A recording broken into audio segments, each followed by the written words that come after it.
Ladies and gentlemen, we'll go ahead and keep us rolling here. I'll call this meeting of the Sales Tax Subcommittee of the House Ways and Means Committee to order. We have two items on the agenda. First, we're going to entertain H.R. 42 L.C. 339741. Governor Floor Leader Matthew Gamble, if you'll come tell us about this proposition.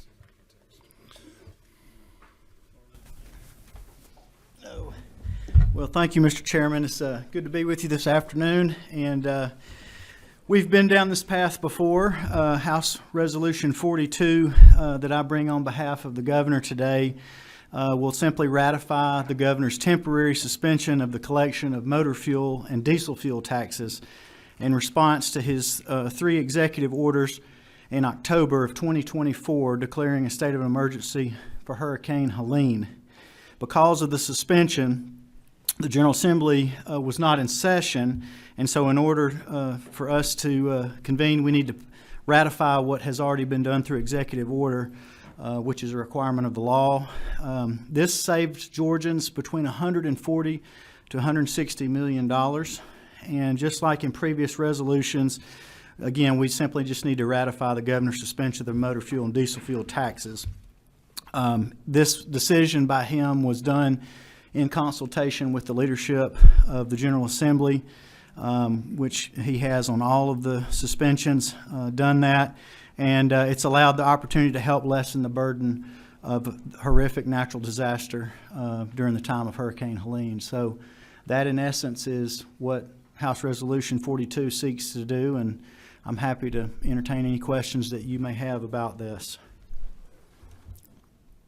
Representative, you've done a fine job doing this. I would suspect your only question may come from your fellow member of the leader's office down here. She's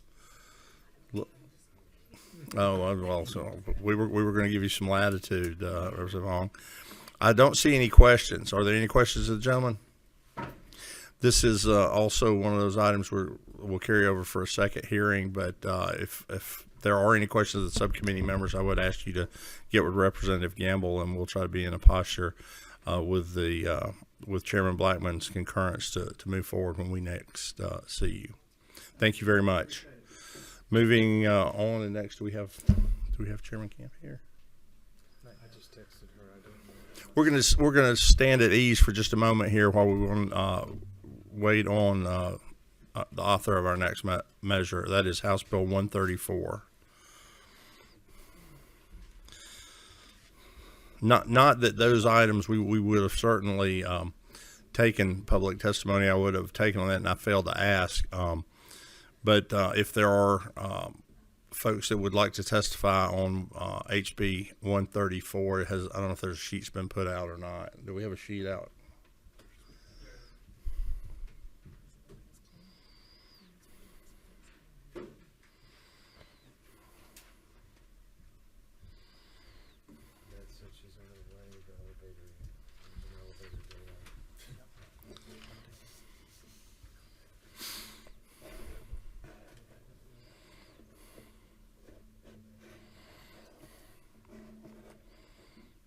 Do you want to go to the next subcommittee?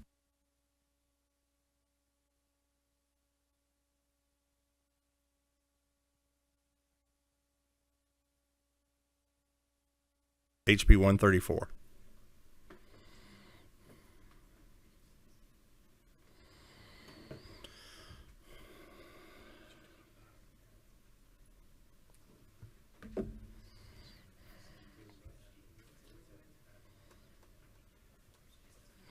And I would, just for introduction, let the members know that there is a fiscal note prepared for this, and it is on your iPad while we await the good chairman's arrival.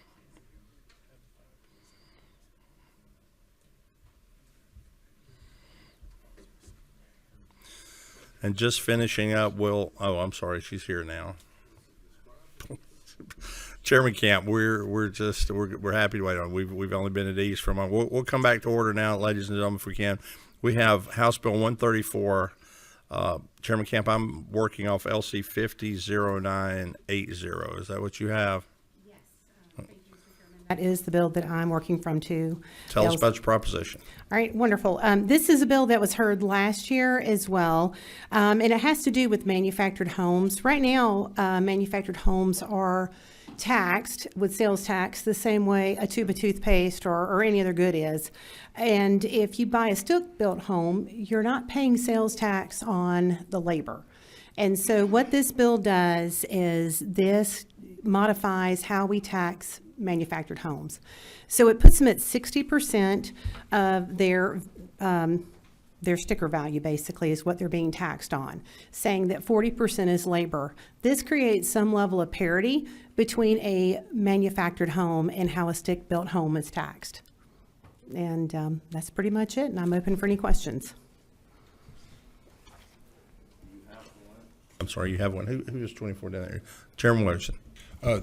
Thank you, Mr. Chairman of the committee, and Chairman Camp, thank you for bringing this measure. Is it not true that nowadays, when we face an affordability housing crisis across this entire nation, is it not true that the manufactured homes that we see today not only an excellent choice for first-time home buyers or retirees or whomever across the whole economic spectrum, is it not true that oftentimes you cannot tell the finished product on site from a stick-built home? Is that not true? Yes, Mr. Chairman, that is correct. And they've really come a long way in looking more as traditional stick-built homes and in durability. And the time for them is much shorter. Even if you do a custom home, it's a matter of months it being produced. It can be on your property for home ownership versus a stick-built home that can take up to 3 times longer. So in this state where we have a housing shortage and an affordability shortage, it is an entry-level home or a home for anyone at any point in their lives. So is it not true what you just said was because of the faster the home can get up and built, then you're actually the homeowner, it's another reduction of what otherwise been the cost of a construction loan that's embedded in the building of a stick-built home, which does take much longer. So it's another savings vehicle opportunity for the first-time home buyer or whomever's buying the manufactured home. Yes, that is what I heard correct. you saying? Thank you. Representative Stinson. Thank you, Mr. Chairman, and thank you, Madam Chair, for your work on this bill. I'm just curious to know, one of the cities in my district has passed an ordinance that they don't now allow any mobile homes in their city. So what would be the difference from a mobile home to a manufactured home? I guess what I'm trying to better understand why, because I definitely agree with what Chairman Williamson stated about the designs of these homes and how affordable they are for first-time home buyers, and considering the crisis that we're in right now regarding home ownership and the need for more housing, to hear that a city has passed an ordinance to not allow them into their communities any longer kind of concerns me. So I'm just trying to better understand the difference, I guess. That is an excellent question. And for this conversation, probably a mobile home, what's considered to be a mobile home in the past, they're kind of called manufactured homes now, and they're one and the same because they're brought to the location, they're already manufactured, they're brought to the location, and they get a well and septic tank, or they're connected to city water, city sewer, however it works out. In your case, the instance you described that a local entity decided they did not want something zoning-wise. This bill does not impact that at all because they do have the ability to zone as they wish. But of course, that could be a barrier in your community, especially with affordable housing and workforce housing. So that certainly could be something to be addressed with your municipality. I wonder if there's anyone from GMA in the audience. But thank you, though. Yeah, I was going to say I'm going to take the chairman's prerogative here and get us back on. We're not going to fix the housing shortage here today. We're working on her tax proposition. That is correct. We'll do Yes, that. sir. You do have another question, but before we go that, just so people can ingest it as we're talking about this, on line 62 of the bill, you have that this would stand repealed. on June 2030, and I know this committee, and I'm maybe getting out in front of Chairman Blackman, I'll ask him to weigh in if he doesn't mind. I know we tend to do that when we're doing tax, incentives, if you will. To me, your policy here seems to be one of treating homes equally. I mean, it's clear that you pay sales tax on lumber when it goes in a stick-built home, as you said. Do you think it would hurt your proposition to take that out? Not in the least. Okay. My understanding is this bill is pretty much a carbon copy from last year. And unless otherwise, someone corrects me on this, it's my understanding this had more to do with our friends across the hall. Okay, Chairman Blackman, do you understand my thought about the sunset date being more of a policy?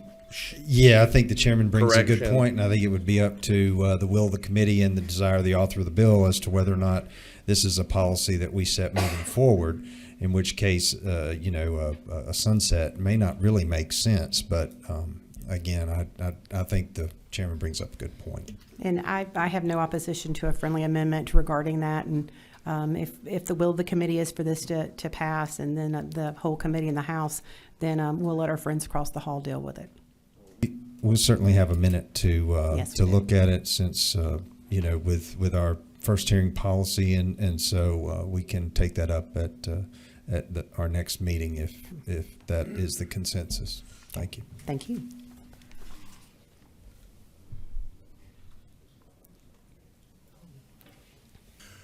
Representative Neal. Wait. All right, who's number 3 down there? Is that back to you, Representative Stinson?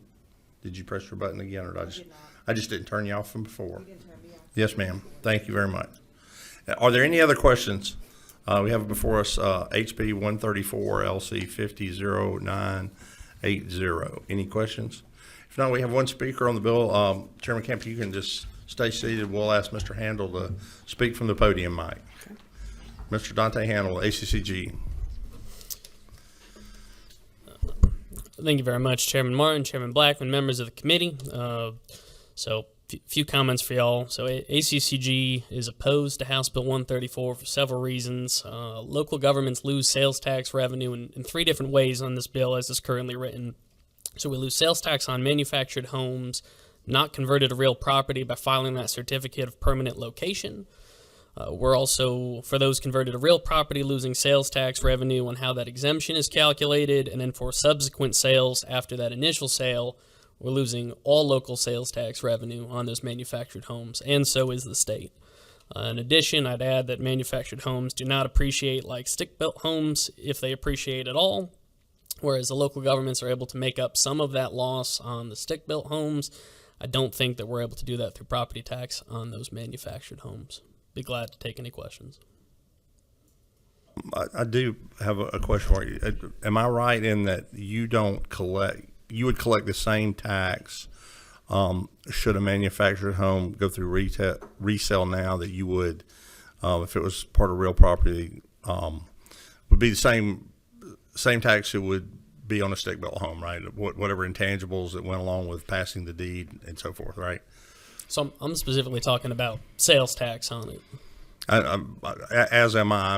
You don't collect sales tax again on a stick-built home when it's sold, but you do Correct. here, and is it not true that what we're trying to do, and I understand the point you're making for the folks you represent, but it is not true what we're trying to do is a house is a house to them. They don't care if it's like a fire truck. They don't care if it's red or white. If the house is on fire, they want somebody to put it out. This is something to live in, so we're trying to do that. That said, I understand the loss in revenue you're speaking of, and we're just trying to treat, I believe, everything the same. You have a couple of questions, if you would stand for them. Yes, sir. 24. Chairman Thank Williams. Yes, sir. Thank you, Chairman Martin. So I just want to make sure I understand this correctly. Y'all have done studies, and you believe that this new manufactured homes, and I'm talking about the kind that I personally can't tell the difference between whether or not it's a stick-built home or a manufactured home, that y'all have evidence that these houses don't appreciate the same as a stick-built home. I don't believe that they do. I would be glad to do some research and share some numbers with you as soon as I can. So you're speculating on that. You don't have any evidence. You don't have any homework to back that claim up. No, sir. Okay. Well, thank you, because I would concur with you that the old single wide wheels still underneath them, axles underneath them, mobile homes do depreciate. But this new, especially when you're retiring the title, you're placing them on site, they're manufactured homes built in a factory at a very efficient rate, the same R values, the same type of roofing materials. You can't tell the difference. I see no reason why they wouldn't appreciate the same manner as a stick-built home. So we might have to agree to disagree until you can show me evidence to the contrary. But thank you for your presentation. Thank you to the chair. Thank you for the speaker. So I guess my question is, and that was part of my original question, was because the way we're defining manufactured versus mobile, I was going to start questioning our definition of it in the code, because it is two very different things. And like the mobile homes, like you referenced with the wheels or what have you, is different from the ones that are manufactured in the facility that they actually build out the rooms. So what actually comes to the property is not a actual mobile home. And from my experiences in the space, there has been appreciation for this type of home, if it's not necessarily the mobile type of home. So my original question I was going to ask is about how we're defining or clarifying definitions in reference to your bill, Madam Chair, if there's a way to have that conversation while we're digging into this code section. But to you, I was trying to get clarity on like some of your comments in reference to the appreciation, because I've actually heard the opposite, that there has been appreciating value in this space. I haven't seen evidence that supports that, and I'm glad to go back and do my homework, as Representative Williamson said, and circle back up with you. Gotcha. Okay. Yes, ma'am. Thank you.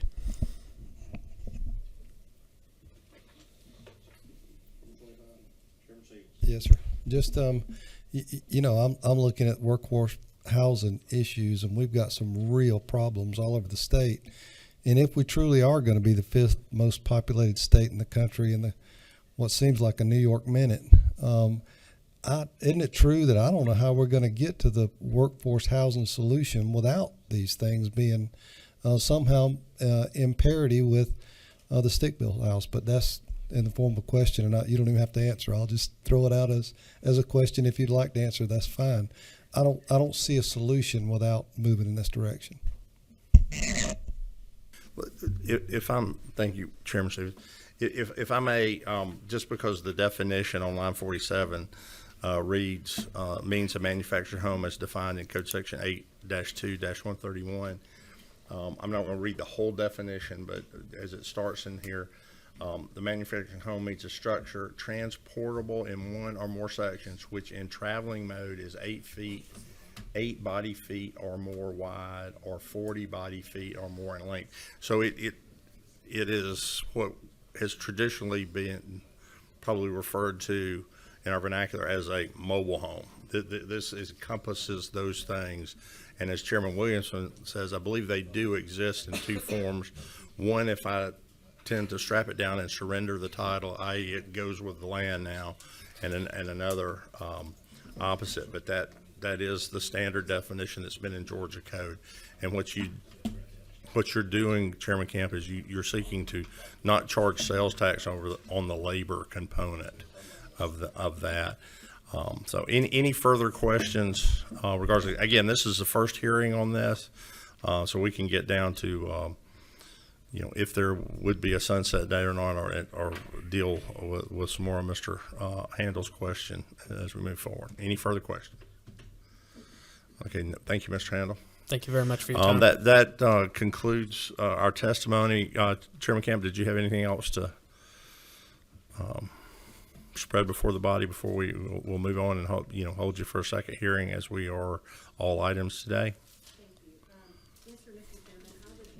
I would just like to say that since it was raised whether these appreciate or not, I'm happy to have the Georgia Association of Realtors pull information. I'm sure there's data that says if they appreciate or not, if the will of the committee is to learn more about that. Number one. Number two, the way I look at this to some degree is most of these homes do become permanent, as Chairman Williamson pointed out, and they are real property. They are paying property tax annually on these. So in that respect, they would be just like a stick-built home. The only difference is relating to this bill, how they pay up front can be huge. When you're looking at a $300,000 manufactured home and you're looking at sales tax, $5,000 could be a huge difference between someone getting in a house or not. We all remember buying our first homes and we're all a little nervous about making sure we have enough to come to the table with. There's no difference in this. So I appreciate your time and I look forward to the second hearing. Thank you, Mr. Chairman. Thank you, Chairman Camp. There being no further questions on this item, we'll move it. We'll move forward on the agenda and have you back for a second hearing at the appropriate time. I see no further. By the way, ladies and gentlemen, I'll reiterate again, there was a fiscal note for House Bill 134 on your iPad and in your packet today. There was also information from the Manufactured Housing Association. There no further business for the Sales Tax Committee will stand adjourned without objection.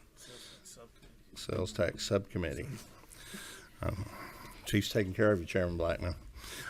Sales Tax Subcommittee. We hearing none, we are adjourned without objection.